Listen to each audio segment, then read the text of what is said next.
மீண்டும் 48 மணி நேரங்கள் கெடு விதித்திருக்கிறார் அமெரிக்க அதிபர் டொனால்ட் ட்ரம்ப் ஈரானுக்கு. ஈரான் தொடர்ந்து அமெரிக்காவினுடைய விமானங்களை சுட்டு வீழ்த்துகிற வேலையை செய்து கொண்டிருக்கிறது என்கிற செய்திகளுக்கு மத்தியில் 36 விமானப்படையைச் சேர்ந்தவர்கள் படுகாயம் அடைந்திருக்கிறார்கள் என்றால் அவர்களுடைய விமானப்படைக்கு எவ்வளவு சேதம் வந்திருக்கும் என்பதையும் நாம் அனுமானிக்க முடியும். ஈரானுக்கு எதிரான யுத்தத்தில் அமெரிக்காவும் இஸ்ரேலும் கட்டுப்பாட்டை இழந்து நிற்கிறார்கள் என்கிறது யமன்ல இருக்கக்கூடிய ஹவுதீஸ் ராணுவ பிரிவு. ஹொர்முஸ் ஜலசந்தி வழியாக மனிதாபிமான போக்குவரத்துக்கு ஈரான் அனுமதி கொடுத்திருக்கிறது. இது ஒரு முக்கியமான டேர்னிங் பாயிண்டான ஒரு விஷயமாக இருக்கிறது. உள்ளாக்களை மொத்தமா ஆயுதத்தை இல்லாமலாக்கி நிராயுதபாணி ஆக்குறதுங்கிறது அந்த இலக்கை அடையவே முடியாது இஸ்ரேலுக்கு அப்படின்னு சொல்லி வெளிப்படையாக வெக்கத்தை விட்டு சொல்லிட்டாங்க. எந்த அளவுக்கு கேட்டா,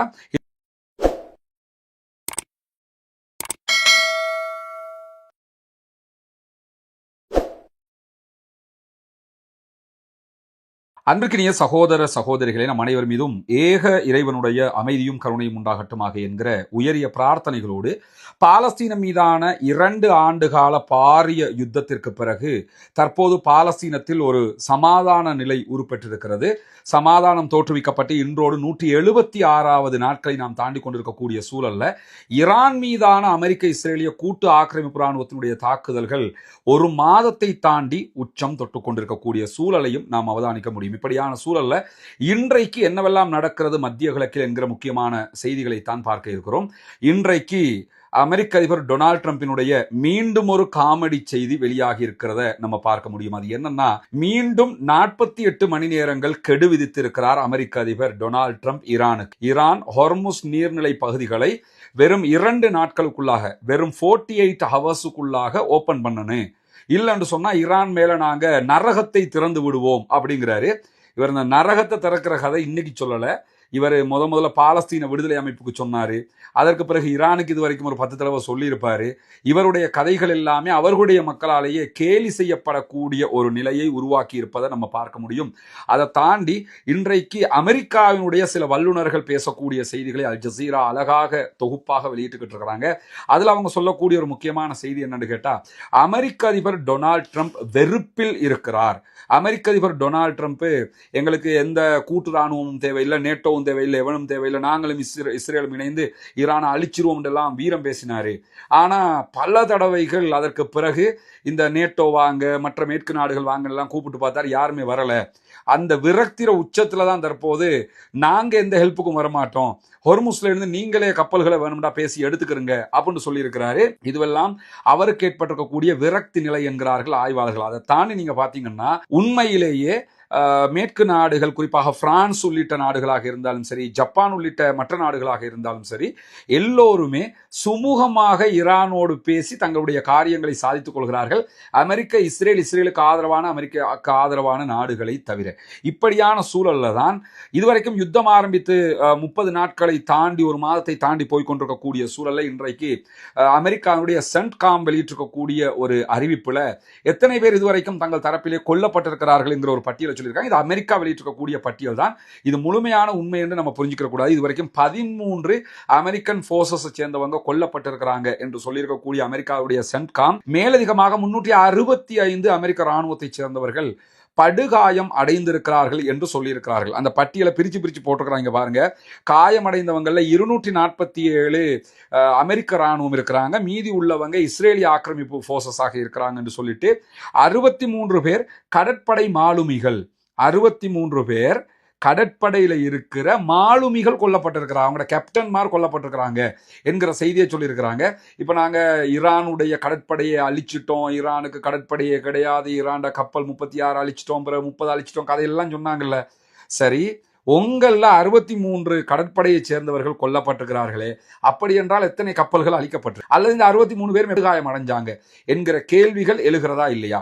அதை தாண்டி 19 மரைன் படையினர் படுகாயம் அடைந்திருக்கிறார்கள் சொல்றாங்க. இவங்க தரையிலும் கடலில் ஃபைட் பண்ணக்கூடியவங்க. இவங்க 19 பேர் எங்க சிக்கினாங்க, நாங்க மரைன் படையில இருந்து 3500 பேரை தரைப்படையா உள்ள அனுப்ப போறோம்னு தான் கூட்டு வந்தாங்க.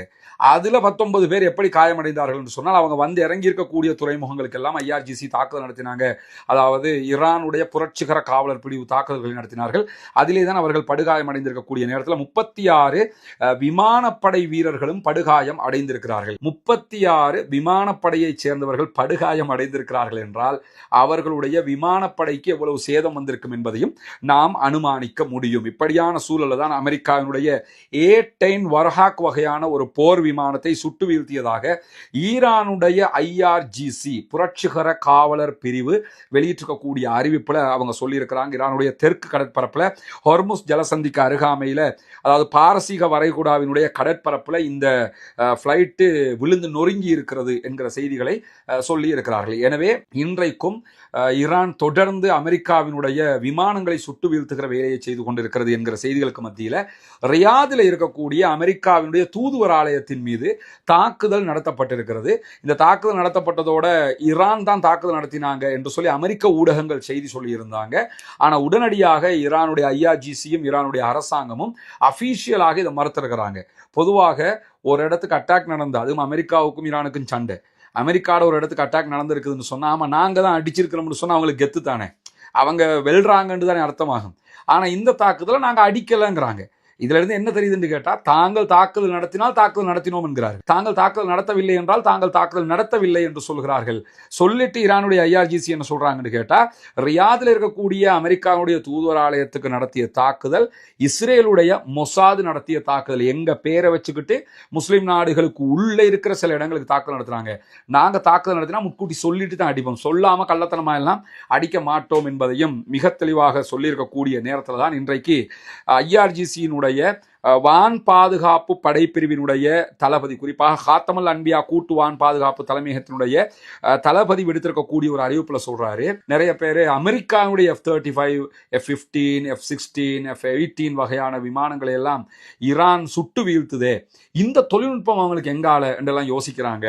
இது வந்து அந்த நாடு தந்திருக்குமா, இந்த நாடு தந்திருக்குமாங்கிற வாத பிரதிவாதம் எல்லாம் இருக்கு. எங்களுக்கு எந்த நாடும் தரல, இது ஈரானியர்கள் சொந்த தொழில்நுட்பத்தில் உருவாக்கிய தாக்குதல் வான் பாதுகாப்பு அமைப்புகள் அப்படிங்கிறாங்க. அதாவது அமெரிக்காவுடைய F-35 விமானத்தையோ அல்லது F-15 வகையான விமானங்களையோ சுட்டு வீழ்த்த முடியாது என்பதுதான் அதுக்கு இருக்கிற பெரிய பாதுகாப்பாக சொல்லப்பட்டு, யாரும் சுட்டு வீழ்த்த இயலாது, எந்த ரேடாருக்கும் சிக்காது, அவ்வளவு மின்னல் வேகத்தில் அது பறக்கும் என்றெல்லாம் சொல்லிக்கிட்டு இருந்தாங்க. அந்த விமானங்களை சுட்டு வீழ்த்தி காட்டியிருக்கிறது ஈரான். இந்த சுட்டு வீழ்த்தக்கூடிய தொழில்நுட்பம் எங்களுக்கு எந்த நாடும் தரல, நாங்களே தயாரித்த தொழில்நுட்பம் அப்படிங்கிறாங்க. அமெரிக்காவினுடைய விமானத்தை சுட்டு வீழ்த்துகிற தொழில்நுட்பத்தை ஈரான் கண்டுபிடித்திருக்கிறது என்பதை இன்றைக்கு சொல்லி இருக்கிறார். அதே நேரம் ஹாத்தமல் அன்பியா ராணுவ பிரிவினுடைய பேச்சாளர் மேலதிகமாக பேசும்போது என்ன சொல்றான்னு கேட்டா, நாங்க இஸ்ரேலுடைய அமெரிக்காவினுடைய மேலதிகமான போர் விமானங்களை சுட்டு வீழ்த்தி இருக்கிறோம், MQ-9 வகையான ரிப்பர் ஆளில்லா விமானங்களை சுட்டு வீழ்த்தி இருக்கிறோம். அந்த ஆளில்லா விமானம்னா சின்னதா இருக்கும்னு நினைச்சிடாதே, அது ஒரு மனிதனை விட மிக உயரமான பெரிய அளவில் இருக்கக்கூடிய MQ-9 ரிப்பர் வகையான ஆளில்லா விமானம் சொல்லுவாங்க. அந்த விமானங்கள் 36,000 அடிக்கு மேல நின்று துல்லியமாக உளவு பார்க்கக்கூடிய விமானங்கள். அந்த விமானங்களை சுட்டு வீழ்த்துகிறது ஐஆர்ஜிசி ஈரானுடைய ராணுவம். அதை தாண்டி ஹேம்ஸ் வகையான, இது இஸ்ரேலுடைய தயாரிப்பு ட்ரோன்கள் ஆளில்லா விமானங்கள், அதை சுட்டு வீழ்த்தி இருக்கிறார்கள். லூகாஸ் என்கிற விமானங்களை சுட்டு வீழ்த்தி இருக்கிறார்கள். இது இல்லாம அமெரிக்க இஸ்ரேலிய தயாரிப்புகளாக இருக்கக்கூடிய ஆளில்லா விமானங்கள் 160க்கும் மேற்பட்ட விமானங்களை சுட்டு வீழ்த்தி இருக்கிறோம் என்கிற செய்திகளையும் இன்றைக்கு ஐஆர்ஜிசி வெளியிட்டிருக்கிறது. எனவே அமெரிக்காவினுடைய விமானங்களையே சுட்டு வீழ்த்துகிற தொழில்நுட்பத்தை கண்டுபிடித்திருக்கிறது ஈரான் என்பதுதான் இந்த இடத்துல இருக்கக்கூடிய ஹைலைட்டடான விஷயமாகவும் இருக்கக்கூடிய சூழல்ல, ஈரானுக்கு எதிரான யுத்தத்தில் அமெரிக்காவும் இஸ்ரேலும் கட்டுப்பாட்டை இழந்து நிற்கிறார்கள் என்கிறது யமன்ல இருக்கக்கூடிய ஹவுதீஸ் ராணுவ பிரிவு. ஹவுதிகள் இன்றைக்கு வெளியிட்டிருக்கக்கூடிய அறிவிப்புல தான் சொல்லியிருக்கிறாங்க, இந்த யுத்தம் ஆரம்பிச்சு 2வது வீக் தாண்டும் போதே அமெரிக்காவும் இஸ்ரேலும் கட்டுப்பாட்டை இழந்துட்டாங்க, அவங்களுடைய கண்ட்ரோல் யுத்தத்தில் இல்ல, முழு கண்ட்ரோலை ஈரான் எடுத்திருக்கிறாங்க. இன்னும் சொல்ல போனா இஸ்ரேலுடைய வான்வெளியையே ஈரான் கண்ட்ரோல் பண்ணி கொண்டிருக்கிறாங்க. இது அமெரிக்காவுக்கு தெரிஞ்சதுனாலதான் எப்படியாவது பின்வாங்கணும்னு நினைச்சுக்கிட்டு இருக்கிறாங்க என்கிற செய்திகளை இன்றைக்கு வெளியிட்டிருக்கிற அதே நேரத்தில் ஹொர்முஸ் ஜலசந்தி வழியாக மனிதாபிமான போக்குவரத்துக்கு ஈரான் அனுமதி கொடுத்திருக்கிறது. இது ஒரு முக்கியமான டேர்னிங் பாயிண்டான ஒரு விஷயமாக இருக்கிறது. அடிப்படையான உணவுப் பொருட்கள், அடிப்படையான மருத்துவ பொருட்கள், மனிதாபிமான உதவி பொருட்களை ஏற்றிக்கிட்டு போற எந்த நாட்டு கப்பலாக இருந்தாலும் ஹொர்முஸ் ஜலசந்தியாக தாராளமாக போக முடியும் என்று சொல்லி ஈரான் இன்றைக்கு அறிவிச்சிருக்கிறாங்க. தஸ்னீம் நியூஸ் ஏஜென்சி இந்த தகவலை வெளியிட்டிருக்கிறாங்க. இதை நம்ம என்ன பார்க்கணும்னு கேட்டா, காசாவினுடைய யுத்தத்துல அங்க இருக்கக்கூடிய மக்கள் உணவு இல்லாமல் செத்து மடிந்தார், மருந்துகள் இல்லாமல் செத்து மடிந்தார். எந்த ஒரு மருந்துகளை கொடுக்கறதுக்கு கூட அந்த ரஃபா பார்டரை இஸ்ரேலிய ஆக்கிரமிப்பு ஆட்சியாளர்கள் திறக்கல, உணவுகள் கொடுக்கறதுக்கு திறக்கல. மனிதாபிமான உதவிகள் எதை செய்யறதுக்கு இந்த நிமிஷம் வரைக்கும் மூடி வச்சுக்கிட்டு இருக்கிறாங்க. அவர்களுடைய மனிதாபிமானம் எது, உண்மையான மனிதாபிமானம் எது என்பதை ஈரான் இன்றைக்கு காட்டி கொண்டிருக்கிறான். நினைச்சா இதுக்கு கூட நாங்க போறதுக்கு அனுமதி தர மாட்டோம்னு மூடலாம். ஆனா அப்படி மூடாம தாராளமாக திறந்திருக்கிறாங்கன்னா இதுதான் மனிதநேயம் என்பதை உலகத்திற்கு அவர்கள் காட்டி கொண்டிருக்கக்கூடிய சூழல்ல இன்றைக்கு பிரான்சினுடைய முதலாவது கப்பல் ஹொர்முஸ் நீர்நிலையை தாண்டி பயணித்திருக்கிறது. இப்ப தெரியுதா பிரான்சினுடைய அதிபருக்கு ஏன் இவ்வளவு கட்டுமையாக டொனால்ட் ட்ரம்ப் திட்டி தீக்கிறாருன்னு. அவர் என்ன டொனால்ட் ட்ரம்ப் என்ன சொல்றாருன்னா, நாங்க இனிமே நேட்டோ நாடுகளுக்கு உதவிக்கு வர மாட்டோம், வெஸ்ட் நாடுகளுக்கு உதவிக்கு வர மாட்டோம், உங்க கப்பல்களை நீங்களே ஈரானோட பேசி 7 மணி கொண்டு போயிருக்கீங்க, ஈரானோட போய் சண்டை பிடிச்சு கொண்டு போய்க்கிறீங்க அப்படிங்கிறாரு. பிரான்ஸ் சண்டையெல்லாம் பிடிக்கல. பிரான்சினுடைய அதிபர் இமானுவேல் மெக்ரான் நேரடியாக ஈரானுடைய ஜனாதிபதி மசூத் பெசக்ஷியனோட பேசி, உங்களுக்கும் எங்களுக்கு எந்த பிரச்சனையும், நாங்க யுத்தத்துக்குள்ள தலையிட போறதும் கிடையாது, எனவே எங்க கப்பல்களுக்கு வழி விடுங்க, போறதுக்குன்றதோட தாராளமா நீங்க எடுத்துக்கிட்டு போங்கன்னு சொல்லிட்டாரு. மேற்கு நாடுகள்ல இந்த யுத்தம் ஆரம்பிச்சதுல இருந்து மேற்கு நாடுகளுடைய முதலாவது கப்பல் பிரான்சினுடைய கப்பல் தான் ஹொர்முஸ்ல இருந்து போய்கிட்டு இருக்கு. இதை தவிர்த்து ஈரான் ஹொர்முஸ்ல இருந்து ஜப்பான் நாட்டு கப்பல்கள், தாய்லாந்து, கிரீஸ், மலேசியா, சீனா, பாகிஸ்தான், ஈராக், இந்தியா நாடுகளுடைய கப்பல்களுக்கு போறதுக்கு தாராள அனுமதியை கொடுத்திருக்காங்க. ஸ்ரீலங்காவுக்கும் அனுமதி கொடுக்கப்பட்டிருக்கு. ஆனால் ஸ்ரீலங்காவுக்கு சொந்த கப்பல் இல்லைங்கிறதுனால அங்கிருந்து கொண்டு வர முடியாது. அவங்க இந்தியா ஏதாவது ஒரு நாட்டினுடைய கப்பல்களில் தாராளமாக எண்ணெய்களை இறக்குமதி செய்து கொள்ள முடியும். ஈரான்ல இருந்து அவங்க பண்ணிக்கொள்ள முடியும் என்கிற செய்திகளும் வெளியாகி இருக்கக்கூடிய சூழல்ல ஒரு நாளைக்கு இதுவரைக்கும் இந்த ஹொர்முஸ் நீர்நிலை பகுதிகளில் 2000 தொடக்கம் 3000 வரைக்கும் உண்டான கப்பல்கள் நின்று கொண்டு இருக்கிறது. போக நகரே இயலாது. எல்லாம் அமெரிக்க இஸ்ரேலுக்கு ஆதரவான கப்பல்கள் நகர்ந்தா அடிப்பான். அதனால 2000 தொடக்கம் 3000 கப்பல்கள் நிறுத்தி வைக்கப்பட்டிருக்கு. சில நாடுகள் நேரடியாக ஈரானோட பேச்சுவார்த்தை நடத்தி, உங்களுக்கும் எங்களுக்கு எந்த பிரச்சனையும், உங்களோட யுத்தத்துக்குள்ள நாங்க தலையிட மாட்டோம், டொனால்ட் ட்ரம்போடையும் இஸ்ரேலோடையும் அதை பார்த்துக்கிறோம்னு சொல்லி கொண்டு போறாங்க. அந்த அடிப்பெல்லாம் பிரான்ஸ் லாவகமாக சாதித்திருக்கிறார்கள் என்பதை நம்ம புரிந்து கொள்ள முடிகிற அதே நேரம், இந்த ஹிஸ்புல்லாக்கள் ராணுவ பிரிவு இருக்கிறாங்களா இல்லையா லெபனான்ல, இவர்களை மொத்தமாக அழிச்சிட்டு தான் நாங்க யுத்தத்தை நிறுத்துவோம் சொல்லிட்டு காசா காலத்துல இருந்து சொல்லிக்கிட்டு இருக்கிறாங்க இஸ்ரேல். இப்ப இந்த யுத்தம் ஆரம்பிச்சதோட நாங்க ஹிஸ்புல்லாக்களை நிராயுதபாணியாக்குவது, அவங்களோட ஆயுதங்கள் எல்லாம் அவங்க கீழே வச்சு சரண்டர் ஆகணும், அது வரைக்கும் அட்டாக் பண்ணுவோம் சொல்லி யுத்தத்தை ஆரம்பிச்சாங்க. நேற்றைய தினம் இஸ்ரேலுடைய போர்சஸ் ஒரு மீடியா கான்ஃபரன்ஸ் நடத்தியிருந்தாங்க. அதுல என்னன்னா, ஹிஸ்புல்லாக்களை மொத்தமா ஆயுதத்தை இல்லாமலாக்கி நிராயுதபாணி ஆக்குறதுங்கிறது அந்த இலக்கை அடையவே முடியாது இஸ்ரேலுக்கு அப்படின்னு சொல்லி வெளிப்படையாக வெக்கத்தை விட்டு சொல்லிட்டாங்க. எந்த அளவுக்கு கேட்டா, ஹிஸ்புல்லாக்களை நிராயுதபாணியாக்குவது இஸ்ரேலுக்கு சாத்தியமே இல்லை அப்படின்னு சொல்லி அடிச்சு சொல்லக்கூடிய ஒரு செய்தி இன்றைக்கு வெளியாகி இருக்கிற சர்வதேச நெருக்கடி குழுவை சேர்ந்த ஹைகோ விமன் இன்றைக்கு அல் ஜசீராவுக்கு பேசுகிற நேரத்தில் இந்த செய்தியை சொல்லியிருக்கிறாரு.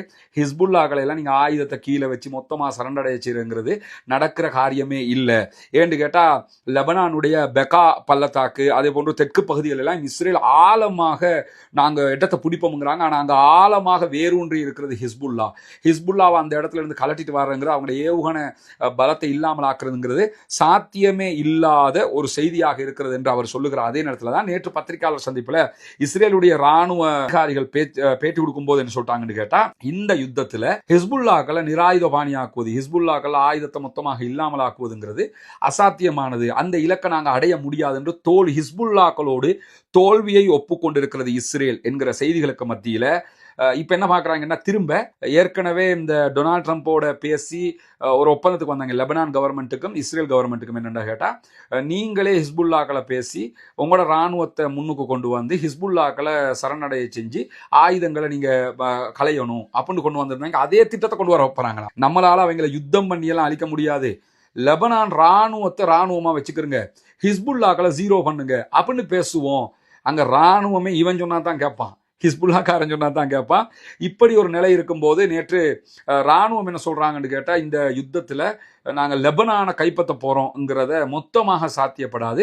2 to 3 கிலோமீட்டர், இப்ப இஸ்ரேலுடைய எல்லையிலிருந்து 2 to 3 கிலோமீட்டர் வரைக்கும் கைப்பற்றுவதுதான் சாத்தியப்படும் அப்படிங்கிறாங்க. ஆனா உடனே இஸ்ரேலுடைய பாதுகாப்பு அமைச்சர் இஸ்ரேலி காட் சொல்லும் போது அதெல்லாம் கிடையாது, 30 கிலோமீட்டர் கைப்பற்றணும் நாம அப்படிங்கிறாங்க. அவன் 2 கிலோமீட்டருக்கே தண்ணி குடிச்சுக்கிட்டு இருக்கிறான், 2 கிலோமீட்டருக்கே நகர முடியாம இருக்குது. ஹிஸ்புல்லா அவ்வளவு வெளுவெளுன்னு வெளுத்துக்கிட்டு இருக்கிறான். நம்ம ஹிஸ்புல்லாவை ஆயுதத்தை இல்லாமல் ஆக்குறதுங்கிறது அசாத்தியம்ங்கிற அளவுக்கு என்னடா வளமல அரசாங்கம் தான் இதெல்லாம் சொல்லணும். இப்போ என்ன பார்த்தா அரசாங்கம் நம்மளை விட்டுற மாதிரில, அவன் அங்கே இருந்துக்கிட்டு ஆர்டர் போடுவான், செத்து மடிகிறது நம்ம பேசாமல் நமக்கு ஏலாங்கிறத நம்மளே சொல்லிடுவோம்னு சொல்லி இஸ்ரேலிய ஆக்கிரமிப்பு இராணுவம் ஹிஸ்புல்லாக்களை மொத்தமாக அழிப்பது என்பது அசாத்தியமானது என்று தோல்வியை ஒப்புக்கொண்டு அறிவித்திருக்கக்கூடிய பத்திரிகையாளர் சந்திப்புகள் வெளியாகி இருக்கக்கூடிய சூழல்ல நேற்றைய தினம் நம்ம வீடியோவில் சொல்லியிருந்தோம், ஈரான் F-35 விமானம் ஒன்றை சுட்டு வீழ்த்தி இருக்கிறது. அதுல இருந்து 2 விமானிகளை தேடிக்கிட்டு இருக்கிறாங்கன்னு மீடியாக்கள் சிலது என்ன சொல்லியிருந்தாங்கன்னு கேட்டால், அது F-35 அல்ல, F-15 வகையான விமானங்கள். சில சகோதரர்கள் கூட கேட்டிருந்தாங்க அது F-35 F-15 ஆண்டு.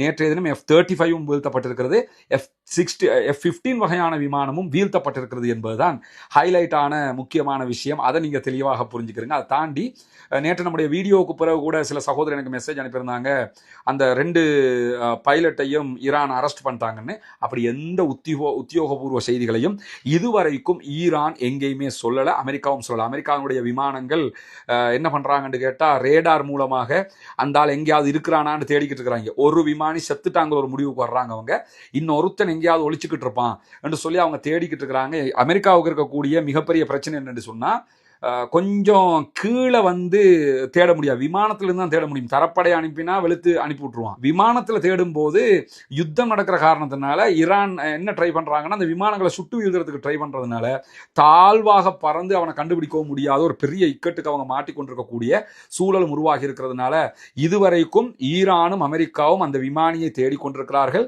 ஈரான் நாங்கள் பிடிச்சிட்டோம்னு எங்கேயுமே சொல்லலை. சில நேரம் அவனை அரெஸ்ட் பண்ணி வச்சுக்கிட்டு சொல்லாமல் இருக்கிறாங்களான்றதும் தெரியல. ஆனால் வெளிப்படையாக அவங்க எங்கேயுமே நாங்கள் அவனை அரெஸ்ட் பண்ணிட்டோம் கைப்பற்றிட்டோம்னு சொல்லி எங்கேயுமே சொல்லாத நிலையில் இன்றைக்கு அமெரிக்க அதிகாரிகள் விடுத்திருக்கக்கூடிய அறிவிப்பு, குறிப்பாக அமெரிக்காவுடைய அட்லாண்டிக் கவுன்சிலுடைய மூத்த ஆலோசகர் ஹேர்லன் உல்மன் வெளியிட்டிருக்கக்கூடிய ஒரு அறிவிப்பில் என்ன சொல்கிறான்னு கேட்டால், இந்த விமானியை மீட்டெடுக்கிறதுங்கிறது பெரிய சவாலான விஷயம். ஏன்னா ஈரான் அந்த ஏரியாலெல்லாம் ஃபோர்ஸஸை குமிச்சு வச்சிருக்கிறாங்க. நம்ம விமானத்தில் போய்த்தான் அவங்கள காப்பாற்ற வேண்டியிருக்குது. அதுவும் நாம் பறந்துக்கிட்டு இருக்கும்போது இந்த இடத்துல இருக்கிற தெரிஞ்சா உடனே நம்ம டெல்டா போர்சஸ் இறக்கணும். இறங்கி பெரிய சண்டை உண்டு அந்த இடத்துல ஈரானுடைய போர்சஸோட பிடிச்சா மட்டும்தான் அவரை வெளியெடுக்கலாம். ஒருத்தருக்காக எத்தனை பேரை தான் கொல்ல முடியும், எத்தனை பேரை சாகடிக்க முடியும் என்கிற விதமாக அவரும் இது சாத்தியப்படாத ஒரு நிலை என்பதை அறிவித்திருக்கக்கூடிய சூழல்ல இன்றைக்கு 95வது அலை தாக்குதலை ஈரான் நடத்தி இருக்கிறது இஸ்ரேல் அமெரிக்க தளங்கள் மேல. பாவம் அமெரிக்காவும் இஸ்ரேலிய ஆக்கிரமிப்பு இராணுவங்களும் அடிவாங்கி முடியாதுங்கிற அளவுக்கு தொடர்ந்து அடிவாங்கி கொண்டிருக்கிறார்கள். குவைத்தில் அமைந்திருக்கக்கூடிய அமெரிக்காவுடைய ஹிமார்ஸ் ராக் பேட்ரியாட் மேல இன்றைக்கு அட்டாக் பண்ணியிருக்கிறாங்க. அதாவது வடக்கு பஹ்ரைனில் அட்டாக் நடந்திருக்குது, அதுவும் இந்த பேட்ரியாட் அமைப்பு மேலே தான் அடிச்சிருக்கிறாங்க. குவைத்தில் இருக்கக்கூடிய அமெரிக்காவுடைய ஹைமர்ஸ் அல்லது ஹிமர்ஸ் பேட்ரியாட் மேலே அட்டாக் பண்ணியிருக்கிறாங்க. வடக்கு பஹ்ரைனில் இருக்கக்கூடிய இன்னும் ஒரு பேட்ரியாட் மேலே அட்டாக் பண்ணியிருக்கிறாங்க. யுஏஇல ஐக்கிய அரபு அமீரகத்தில் இருக்கக்கூடிய இன்னும் ஒரு ஹைமர்ஸ் ஏவுகணை ஏவுதள பிரிவு அதன் மீது தாக்குதல் நடத்தி இருக்கிறார்கள். ஒரு கட்டளை மையம் மொத்தமாக அளிக்கப்பட்டிருக்குது. அமெரிக்காவுடைய மூத்த இராணுவ வீரர்கள் அதே போன்று பயிற்றுவிப்பாளர்கள் பயிற்சி மையங்கள் இருக்கக்கூடிய இடங்களுக்கெல்லாம் இன்றைக்கு யுஏஇல கடுமையான தாக்குதல்களை நடத்தி இருக்கிறார். அதே நேரத்தில் பஹ்ரைனில் இருக்கக்கூடிய ஹலீஃபா இப்னு சல்மான் துறைமுகத்தில் இன்றைக்கு அமெரிக்காவுடைய தளம் மீது இந்த தளத்தின் மீதும் தாக்குதல் நடத்தி இருக்கிறார்கள். 3ஆம் தரப்பு ஏற்றிக்கிட்டு பயணித்த இஸ்ரேலுடைய வர்த்தக கப்பல், இஸ்ரேலில் கப்பல், ஆனால் வேற நாட்டு கப்பல் கொடியொண்டை போட்டுக்கிட்டு போனால் நம்மளை கண்டுக்க மாட்டாங்க சொல்லுவாங்கல்ல, மறைச்சாலும் கொண்டையை மறைக்கலண்டு. அது மாதிரி என்னன்னு கேட்டால் அவங்களோட கப்பலுங்கிறது ஈரானுக்கு ஆல்ரெடி தெரியும். அப்படி இருக்கல இவங்க என்ன பண்றாங்கன்னு கேட்டா, வேற நாட்டு கொடி ஒன்றை மாட்டிக்கிட்டு போனா நம்மளோட கப்பல் கண்டுபிடிக்க மாட்டான்னு சொல்லிட்டு மாட்டிக்கிட்டு போனாங்க. அதாவது MSC இஷிகா என்று சொல்லக்கூடிய இஸ்ரேலுடைய கப்பல், இந்த கப்பல் இன்றைக்கு மொத்தமாக அழித்து சாம்பலாக்கப்பட்டிருக்கிறது ஈரானுடைய புரட்சிகர காவலர் பிரிவினுடைய தாக்குதல்கள் காரணமாக. இப்படி இன்றைக்கும் ஈரான் மொத்தமான பல செய்கைகளை செய்திருக்கிறார்கள், கடுமையான தாக்குதல்களை நடத்தி கொண்டிருக்கிறார்கள் இஸ்ரேலிய அமெரிக்க தளங்கள் மேல. இந்த தாக்குதல்கள் எல்லாம் தொடர்ந்து கொண்டே இருக்கக்கூடிய சூழல்ல தான் இன்றைக்கும் ஈரான் வெற்றிகரமான யுத்தத்தை நடத்தி கொண்டிருக்கிறது என்கிற செய்திகளை நம்ம பார்க்கிறோம். தொடர்ந்து இணைந்திருங்கள் ரஸ்மின் எம்ஐஎஸ்சி நியூஸ் மற்றும் ரஸ்மின் டாக்ஸ் ஆகிய 2 சேனல்களோடு. இன்றைக்கு நம்முடைய ரஸ்மின் எம்ஐஎஸ்சி நியூஸ் என்கிற சேனல்ல இலங்கையில் தெஹிவல பகுதிகளில் இருக்கக்கூடிய ஒரு பள்ளிவாசல் நடத்தப்பட்ட ஹொத்துபா, பெரும் சர்ச்சைக்குள்ளான ஹொத்துபா, அதில் நிகழ்த்தப்பட்ட இந்த ஈரான் அமெரிக்க வார் சம்பந்தப்பட்ட ஜும்மா ஹொத்துபா தொடர்பான முழுமையான விளக்க வீடியோ போட்டிருக்கிறோம். பாக்கா சகோதரர்கள் அதை பார்த்துக்கிறங்க.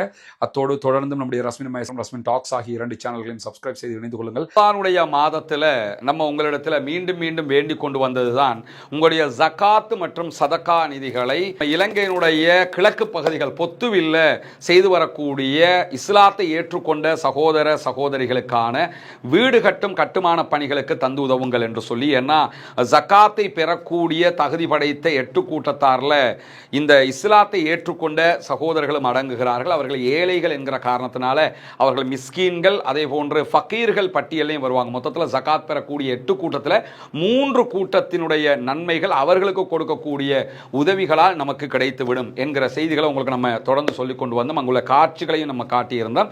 ஏற்கனவே 5 வீடுகளை நம்ம கட்டி கையளிச்சிருக்கிறோம். அந்த காட்சிகள் எல்லாம் தொடர்ந்து நீங்கள் பார்த்து வருகிறீர்கள். அதை தாண்டி இன்னும் 9 வீடுகள் கட்ட வேண்டிய தேவை இருக்கிறது. மொத்தம் 14 வீடுகள் என்கிற தகவல்களை உங்களுக்கு நம்ம சொல்லி வந்தோம். கான உதவிகளை நீங்கள் தொடர்ந்து வழங்கி வருகிறீர்கள். உங்களுடைய ஜக்காத்து தான தர்மங்களை தந்து வருகிறீர்கள். அந்த அடிப்படையில் தற்போது நம்ம 6வது வீட்டை கட்டுகிற பணியை ஆரம்பித்திருக்கிறோம். அதனுடைய காட்சிகளை தான் நீங்க முன்னாடி பார்க்கிறீங்க. நீங்கள் தரக்கூடிய உதவிகளை கொண்டுதான் மக்களுக்கு தேவையான ஏழை எளிய மக்களுக்கு உரிய எல்லா காரியங்களையும் நம்ம பண்ணி வர்றோம். தித்வா புயலுக்கான பணிகளாக இருந்தாலும் சரி, அதற்கு பிறகு வாட்டர் டேங்கை நம்ம ஓபன் பண்ணி கொடுத்ததாக இருந்தாலும் சரி, மற்ற எல்லா பணிகளும் நீங்கள் தரக்கூடிய ஜகாத்து தான தர்மங்களை கொண்டு ஏழைகளுக்கு முறையாக செய்யப்பட்டு வருகிறது என்பது உங்களுக்கு தெரியும். அந்த அடிப்படையில் தான் தற்போது அல்ஹம்துலில்லாஹ் 6வது வீடை கட்டுகிற பணியை நம்ம ஆரம்பிச்சிருக்கிறோம். இந்த பணி தொடர்ந்து நடைபெற்று 14 வீடுகளும், மீதி இருக்கக்கூடிய 9 வீடுகளும் கட்டி முடிக்கப்பட வேண்டும் என்பதுதான் என்னுடைய பிரார்த்தனையும் நிச்சயமாக உங்களுடைய பிரார்த்தனையாகவும் இருக்கும். எனவே இந்த பணியை சிறப்பாக முடிப்பதற்காக தொடர்ந்தும் உங்களுடைய உதவிகளை வாரி வழங்குங்கள் என்கிற கோரிக்கை இந்த இடத்திலே முன்வைத்துக் கொள்ளுங்கள்.